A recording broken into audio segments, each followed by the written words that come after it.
kedua, kita akan membahas tentang teman. Apa sih itu teman? Nah, teman sejati adalah orang yang hadir di hadapan kita dan siap untuk menolong kita pada saat kita memerlukannya. Nah, jadi orang yang tanpa diminta siap menolong kita, dalam bahasa sajak, yang siap menyediakan bahu nih untuk tempat kita menangis. Persis seperti yang terjadi dalam permainan bujur sangkar pecah. Teman adalah orang yang memperhatikan kebutuhan orang lain, yang tahu persis kebutuhan pemainnya, dan dengan ikhlas memberikan miliknya agar mereka bisa menyelesaikan tugas. Nah, jadi itu teman tuh. Jadi teman itu teman yang benar-benar teman itu yang susah senang kita sama-sama. Nah, itu yang namanya teman sejati, ya kan? Nah, sekarang kita akan membahas tentang teman sebaya. Apa sih itu teman sebaya? Langsung saja. Nah, teman sebaya adalah teman yang akrab dengan kita karena jenis kelaminnya mungkin sama, usianya berdekatan, rumahnya bersebelahan, bersekolah di tempat yang sama, seminat, dan seterusnya. Seterusnya bukan karena dia pacaran ya, enggak. Jadi sama-sama kita berteman nih dengan usia yang sama. Dengan demikian, antara teman sebaya hampir tidak ada rahasia lagi nih. Teman sebaya menjadi teman senasib seperjuangan. Nah, jadi teman sebaya itu senasib dan seperjuangan karena kedekatannya. Teman sebaya bisa saling mempengaruhi, bisa mempengaruhi ke hal yang positif, bisa mempengaruhi ke hal yang negatif. Nah, jadi teman itu juga sangat berpengaruh tuh untuk seorang remaja. Jadi tata sikap itu bisa berpengaruh dari teman. Dalam kerangka pengertian tersebut, dalam keluarga sebenarnya remaja memerlukan teman sebaya, baik antara remaja dan kakak yang sudah dewasa maupun antara remaja dan kedua orang tua. Dari pihak remaja yang terpenting adalah sikap menjadi friend in need dalam keluarga. Seyogyanya kedua orang tua dan saudara lain juga siap menjadi teman sebaya bagi remaja di keluarganya. Nah, jadi gitu. Nah, bagaimana remaja menempatkan diri sebagai teman sebaya bagi remaja lain? Nah, tantangan bagi setiap remaja nih. Jadi tantangannya buat kalian. Nah, ini buat kalian yang remaja. Kalau yang sudah lewat daripada remaja pasti udah tahu. Ya, seperti saya udah melewati masa remaja.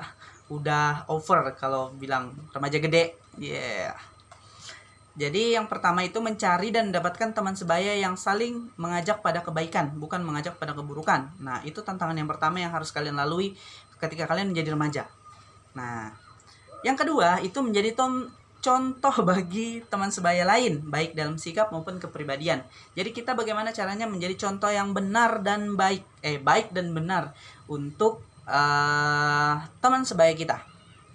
Nah, yang ketiga itu menempatkan diri sebagai teman sebaya mau di lingkungan sekolah, mau di lingkungan yang bermain, itu kita harus menjadi teman sebaya yang dipercaya akan membantu memecahkan segala sesuatu. Nah, jadi itu kita sebagai hero juga. Jadi ketika teman kita punya masalah, kita harus bisa membantu untuk memecahkan masalah tersebut, ya kan?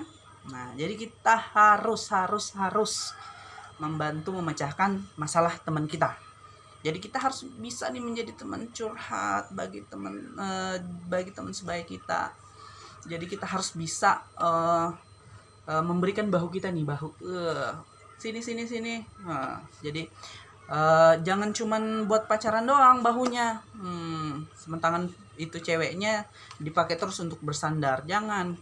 Teman kita juga punya hak untuk bersandar di bahu ini. Ya, bahu nih. Jadi itu tadi bagaimana tantangan bagi kalian yang remaja nih. Terus topik yang ketiga kita akan membahas tentang PRS. Apakah makna dari pendidikan remaja sebaya itu sendiri? Nah, kita akan masuk ke pembahasannya. PRS adalah penjabaran dari kesetiakawanan dan perasaan senasib seperjuangan nih. Ini merupakan bukti bahwa seorang teman adalah sahabat sejati. Dalam kehidupan sehari-hari kita sebenarnya sudah melakukan PRS, misalnya dalam bentuk komunikasi dua arah. Itu dua arah ya, kita bersama teman nih dua arah, itu salah satu PRS juga. Jadi bagaimana caranya kita berkomunikasi dengan baik. Nah, kadang-kadang kita menasehati belepotan menasehati teman kita, pada waktu lain teman kita menasehati kita tentang sesuatu. Jadi kita saling menasehati nih, saling mengingatkan. Ini semata-mata dilakukan karena kita saling menyayangi dengan sebaya kita. Jadi sayang tuh nggak mesti pacaran. Nah, jadi ada rasa sayang terhadap teman kita. Nah, ini kadang baru dikasih sayang sedikit udah baper. Nah, jangan baper, karena sayang belum tentu pacaran. Ya. Sekarang kita akan membahas sedikit tentang ini tadi nih. Para PRS yang sudah dilatih ya, didorong untuk terpanggil menyebarluaskan pengetahuan terhadap teman-teman sebayanya di sekolah maupun tempat bermain sesuai dengan masalah yang sedang dihadapi oleh teman-temannya. Tentunya para pendidik sendiri diharapkan menjadi panutan nih bagi teman-teman sebayanya dan berperilaku sikap menjaga rahasia teman juga menjadi merupakan syarat utama. Jadi ketika kita sudah mengenal tentang pendidikan remaja sebaya, kita sudah mengenal tentang cara berteman, kita sudah tahu teman itu apa. Nah, jadi kita sampaikan kepada teman kita. Misalnya kita jadi tempat curhat bagi teman kita, jangan dibongkar rahasianya. Misalnya dia curhat sesuatu tentang kita, misalnya tentang dia pacaran, nah, dia suka sama seseorang. Nah, jangan dibongkar, itu namanya malu-maluin dia. Jadi bagaimana caranya kita yang sudah tahu tentang pendidikan remaja sebaya menjaga hal tersebut? Oke, gue nggak pakai golok karena habis sisir rambut, guys. Nah, jadi gitu. Nah, jadi kita harus jadi panutan nih ketika kita sudah belajar PRS. Nah, sebenarnya PRS banyak sih, tapi untuk sementara ini aja dulu. Nah, nanti kita lanjutkan di lain video, lain kesempatan. Oke, kita akan lanjut ke hal berikutnya nih. Nah, bagaimana cara melakukan pendidikan remaja sebaya? Nah, karena PRS dikemas dalam bentuk komunikasi tidak resmi, jadi tidak perlu tidak resmi antara teman sebaya. Jadi kita nggak perlu buka forum yang resmi, perlu pembukaan gini, enggak. PRS itu terjadi ketika kita ketemu ngomong, itu sudah jadi PRS.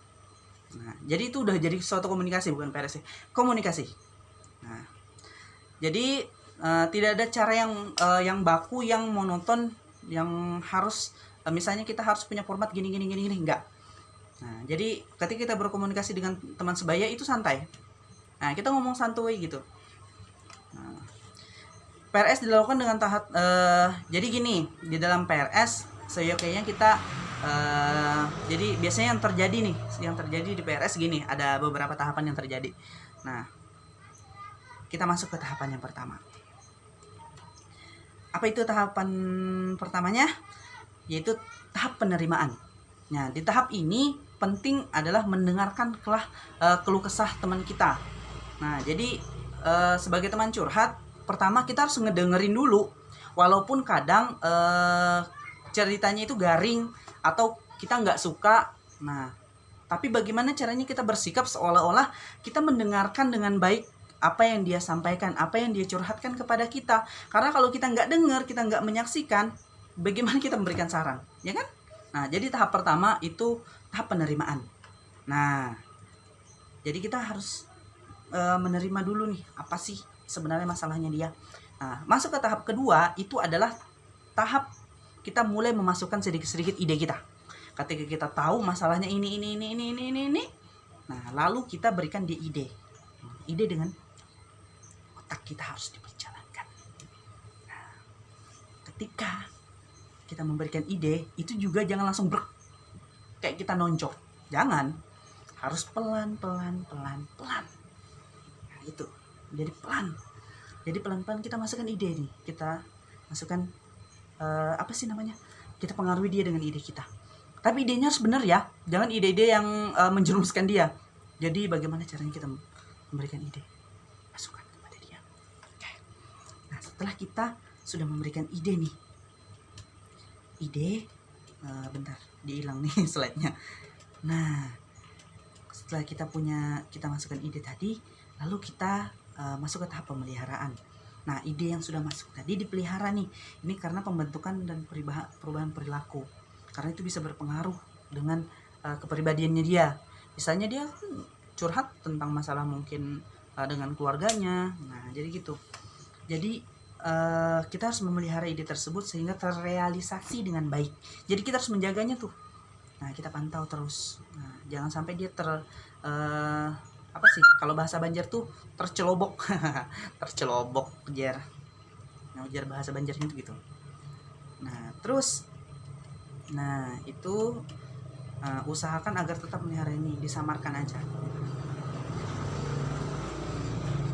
Nah, terus apalagi selanjutnya itu ada rujukan. Apa sih itu rujukannya? Nah, dalam masyarakat seseorang yang memiliki masalah yang secara tuntas pada umumnya terjadi kerjasama antara berbagai macam organisasi nih yang bisa sebagai tempat rujukan kita ya untuk ketika kita sudah pernah merasa belum puas nih dengan curhat dengan keluarga, teman, ada beberapa organisasi yang bisa menjadi tempat untuk kita berkeluh kesah juga. Nah, apa saja sih itu? Nah, jadi kita masuk ke yang pertama, rujukan dalam lingkungan diantara kita ya. Yang pertama itu tempat pelayanan kesehatan yang layak dikunjungi dan mampu menolong remaja menyelesaikan masalah kesehatan